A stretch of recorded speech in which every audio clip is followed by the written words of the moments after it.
오늘은 건강 이야기 함께합니다. 낙상 사고에 대해서 알아볼 텐데요. 세종 충남대병원 정형외과 이정길 교수님 전화 연결돼 있습니다. 교수님 안녕하세요. 예, 안녕하십니까. 네, 반갑습니다. 낙상 사고로 인한 경제적 손실이 3천억 원 이상이라고 들었습니다. 낙상 사고는 특히 요즘 같은 겨울철에 더 많이 발생하죠? 예, 그렇습니다. 아무래도 넘어지면서 상처를 입게 되는 낙상 사고는요, 추운 겨울에 발생하기가 쉽습니다. 눈이나 얼음으로 인해 미끄러지면서 넘어지는 사고가 빈번하고요. 추운 날씨에 몸이 움츠러들고 겹겹이 껴입은 옷들로 몸의 움직임이 둔해져서 균형을 잡기가 쉽지 않기 때문입니다. 네. 또한 손이 시려워서 주머니에 손을 넣고 걷게 되는 분들이 많이 있는데요. 이렇게 되면 낙상 사고의 위험성은 더 높아집니다. 최근 정부가 발표한 우리나라 통계에 따르면 겨울철 낙상 사고로 응급실에 내원하는 환자는 2015년 대비 2018년에 약 17.2% 증가해서 18,000명이 넘게 집계되었다고 하고요. 이는 점점 증가하는 추세입니다. 네, 점점 낙상 사고가 많이 발생하게 되는 거군요. 그러면 겨울철 빙판길 낙상 사고를 예방하려면 어떻게 하면 좋을까요? 네, 우선 낙상 사고는 이제 집이나 길에서 일상생활을 하다가 가장 많이 발생하는 것으로 알려져 있습니다. 집은 역시 가장 오랜 시간을 보내다 보니 사고가 많이 생기는 것이고요. 길은 앞서 말씀드린 이유로 보행 중에 미끄러지면서 발생한 사고들이 많은 것이죠. 겨울철 보행 사고 중 낙상 사고를 예방하기 위해서는 우선 얼음이나 눈이 쌓인 곳은 없는지 잘 살피면서 걸어야 하겠고요. 보행 중 서두르지 않고 천천히 조심해서 걸어야 하겠습니다. 또한 평소 보행에 어려움이 있는 노인분들은 보조기나 지팡이를 이용하시는 것이 좋겠습니다. 손을 주머니에 넣지 않도록 장갑을 끼는 습관을 들여야 하겠고요.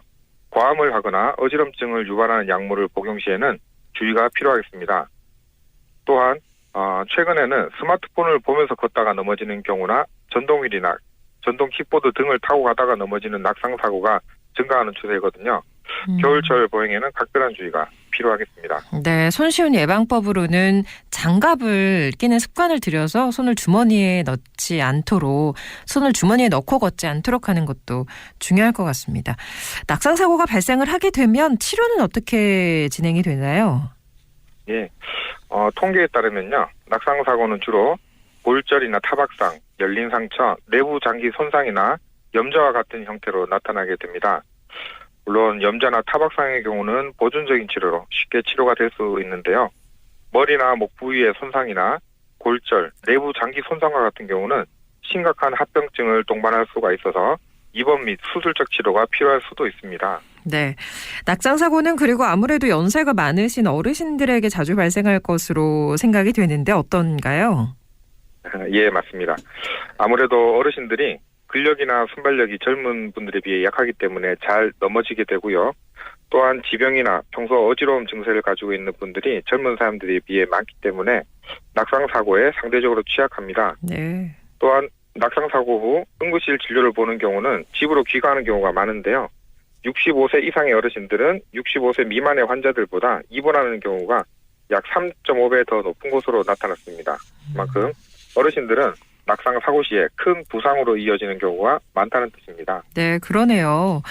어르신들과 특히 골다공증이 떼려야 뗄 수 없는 관계일 텐데 혹시 골다공증이 있으면 쉽게 손상을 더 받게 되나요? 예, 그렇습니다. 골다공증이 있는 분들이 넘어지면 가벼운 충격에도 골절 손상을 당할 확률이 높아집니다. 골다공증성 골절은 고관절 주위 골절, 척추 압박 골절, 그리고 손목 골절이 대표적인데요. 특히 고관절 주위 골절과 척추 압박 골절은 사망률 증가의 중요한 위험 요인으로 작용하기 때문에 겨울철 낙상 사고에 특히 연세 많으신 분들은 특히 조심하셔야 하겠습니다. 네, 정말 조심하셔야 되겠습니다. 그러면 골다공증이 있는 노인분들은 골다공증 약을 복용하는 게 골절 예방에 도움이 될까요? 예.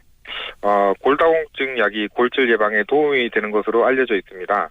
여러 연구들에서 골다공증성 골절을 유의하게 낮춰준다는 통계가 많이 있거든요. 그렇군요. 골다공증이 있는 노인분들은 골다공증 치료를 하는 게 좋다는 얘기인데 약물은 어떻게 복용하는 것이 좋을까요? 골다공증 약은 종류가 매우 많습니다. 기전에 따라도 많이 있고요. 복용법에 따라서도 약물을 복용하는 형태도 있고요. 주사로 이제 가끔씩 맞는 경우도 있습니다. 그런데 골다공증은 원인에 따라서 다른 질병에 의해 발생하는 2차성 골다공증도 있고요. 여성분들은 폐경후 골다공증인 경우가 대부분일 것이고 남성분들은 노인성 골다공증이 발생을 하게 되는데 그 원인별로 환자마다 치료하는 약물이 용량이 다 다르기 때문에 아무래도 전문의와 상의 후에 치료 방법을 결정하는 것이 좋겠습니다. 네, 지금까지 세종 충남대학교 병원 정형외과 이정규 교수님과 함께했습니다. 오늘 말씀 고맙습니다.